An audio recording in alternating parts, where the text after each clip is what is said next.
He's a veteran that served in Iraq, a passionate anarcho-capitalist, and the leading libertarian candidate for president in 2020. Adam Kokesh, thanks for joining me. My pleasure, brother. Appreciate it. I think most informed Americans, I don't know how they could disagree with our stance that warrantless surveillance, spying on us, is unethical, horrible, it's tyranny.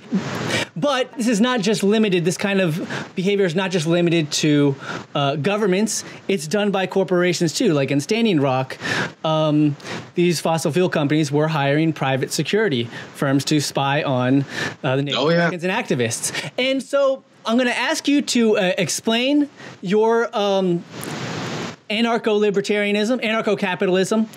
Well, can I jump in right there? Because, man, you raised an awesome point. I don't want to move past it. So if you can hold that question, because I've been thinking about this even recently, because with this idea of corporations versus government, and that's people who care about justice. And I consider myself an activist, someone motivated by a deep-seated sense of injustice. You look at the injustices of the world and you go, yeah, it's government and corporations. And it's hard to separate, because some people will look at the government and say, well, the federal government of the United States is a corporation. Every level of government they are corporate entities, right?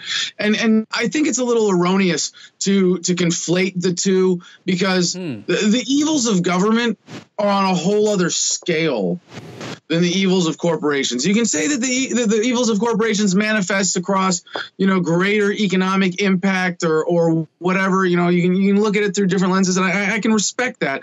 But really, compared to the evils of war, of the police state, of unjust imprisonment, of secret detention, of Guantanamo Bay, of drone strikes on wedding parties, no, that's not really corporations, that's government. Now, and you can say, yes, even in those situations, it's driven by the corporations of the military-industrial complex. I'm with you. But the thing is, what is the cancer and what is the diseased tissue and what is the healthy body here, right? Correct me if I'm wrong. It seems like, you as a anarcho-capitalist and libertarian, you determine the disease is the government. And I personally, I'm not going to say corporations are inherently worse, but I think they're just as dangerous. Okay, so that's an important. So if I may complete the analogy, then yes. If government is the cancer, and this is not really a good analogy, then corporations are like the affected tissue around it that's inflamed somehow. The evils that you see corporations engaged in are all as a result of or enabled by government. And if you had the removal of the major things, and this is where we agree, and this is where I think we don't agree. I'm going to a new point. The evil of corporations is enabled by government. That's not true. No, hold on. Yeah. No, hold on. I apologize for my wording there. When I said this is where we agree, I meant what I was about to say, not what I just said. Okay.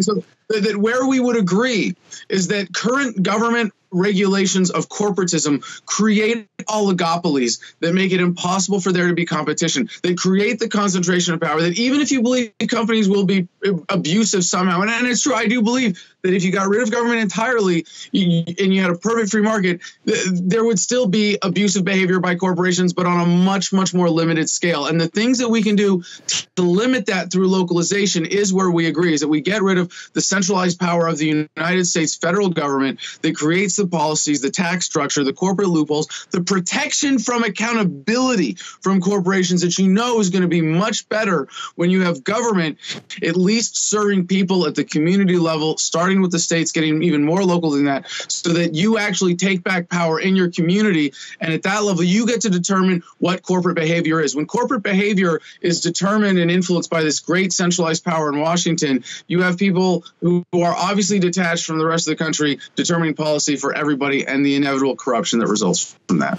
Now, a lot of what you said, I agree with. Some of it I don't, and I think a lot of people would disagree with, and that is, government doesn't, yes, today it certainly aids corporations, but that doesn't have to be the case. We could end corporate tax loopholes. We could do this because government at least is partially accountable. In theory, it's supposed to be totally accountable to the people. I know, it's not perfect like that, but it is at least somewhat accountable compared to a corporation or a large business. A business. Where's the accountability? It's like a tyranny, like a government, without any of the accountability. Now I'm gonna. What do you say to that? If a president starts an unpopular war at the beginning of a 4-year term, he gets 4 years to wreak mayhem upon the world. Whereas if a corporation did something that you didn't like, you could instantly take your business elsewhere. Well, that's not necessarily true. You can't instantly take your business elsewhere if there's no competition. If they and how do you? That's their goal. That is corporation's goal. That is the goal of business, is to eliminate competition, to form monopolies. That is the goal of business. I mean, listen to Peter Thiel. He's one of the best known capitalists today. He will admit that is the goal of business, to create monopolies. Quoting Peter Thiel, competition is for losers. So, and one of the things that keeps these giant businesses from merging and growing, more powerful, so powerful that we can't control them, so powerful that they're even larger tyrannies, potentially larger than governments, or as large as governments. It is government regulation. That's one thing that prevents it from happening. I mean, the telecom industries would just be one giant if it wasn't for regulation. They're constantly trying to merge, and they have been merging and merging and merging. Now, this is... So it's not working. Well, it's obviously not working. Well, because who cares about, the corporate structure, in terms of how they arrange it? The more important metric is, what is the concentration of wealth? And you know that. The rich get richer. The poor. Yes. Okay. You don't have an answer to that. Yes. No. So I agree. It's still happening. Monopolies are forming. Large corporations are merging, despite regulation. But part of that is because regulation is being drawn back. Like in 1996, Bill Clinton, he passed the Telecommunications Act, 1996, and that allowed all these telecom companies to merge, and it's just been getting worse since then. Okay, but you said you just mentioned that wealth equality is or wealth inequality is a significant problem. You agree with that, right? Or no? Well, to put it more precisely, because I think it's an issue that deserves precise consideration. It is that the unjust concentration of wealth that is caused through the violence of government is unjustly acquired wealth, and those people should not have what they have. There are cases where you can say, in the modern world, because we have the potential to create so much wealth, that for one person to be particularly successful, for even a scale more than average, might be natural, might be organic, might be that because that person is genuinely putting forth the value, and society is showing their appreciation for that. But when that is exaggerated by corporatism, and people are given monopoly power through government, through the intellectual property racket, I don't think that's the thing is. I think it's inaccurate to say corporations are given monopoly power through government. I think it happens inevitably because money, the more money you have, the easier it is to make money. Right, Adam? What stops competition? What stops competition? Well, big business. If they can merge, they would merge to avoid competition. No, what stops? So that they can eliminate redundancy and make more profit. Scenario, yeah. What stops you from just creating a brand new competing business? If it's what people want, like right now, you look at the oil and gas companies, right? Engaged, notorious, shameful period of human history that we're going to look back on of government protectionism of the oil and gas industry, right? But what stops you? I mean, if there's a market demand for ethical oil right now, I would pay a few pennies a gallon more if there was a competitive oil company that said, we're fundamentally different from the other oil companies. We have these better corporate practices. I would spend a few cents more per gallon for that, no problem. What prevents you from creating that company? capital, like, you know, capital to invest. Like I said before, you know, the more money you have, the easier it is to make more money. I don't doubt, you know, many people want to create a product that's more efficient or more healthy for the environment, but they don't have, but because of the inequality in the distribution of wealth, that affects, that hurts the ability for people to compete, because so few people have the capital necessary to, you know, develop startups and new technology. Sure, and that's definitely a contributing factor. But even that is a product of the central banking system, the Federal Reserve. Now, I'm with you on, you know, ending debt slavery. I'm with you. I mean, again, coming back to what we agree on when it comes to looking at the federal government policy, getting government out of money entirely, right? Getting to, you know, at least competitive money where the people can have it, control of it, especially now when we have the blockchain-based cryptocurrency, Bitcoin-based alternatives, and that if we got government out of the money racket, it'd be a lot less capable of concentrating wealth and power. See, I'm hesitant of that because of this simple economic rule that more money you have, the easier it is to make money. And so just the idea, just money in general. No. So that's a fair phrase. Yeah.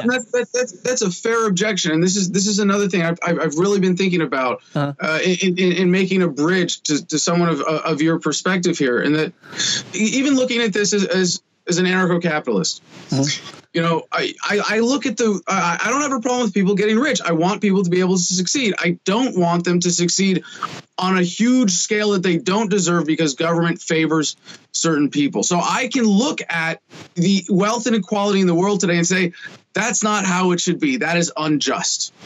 But I can also look at now, the other thing that I think sets me apart from a lot of libertarians is that a lot of libertarians look at the welfare state as purely evil. And yes, it's based on theft. Yes, it's wrong. But if you step back and you look at that welfare represents our society being able to support so many idle people. That's a great thing. We have progressed as a species. We are so productive that a single hour of human labor is capable of producing so much quality of life. This is what was made specialization of labor possible in the first place. As soon as we didn't all have to be hunters and gatherers, some of us could be artists and poets and musicians and politicians, unfortunately.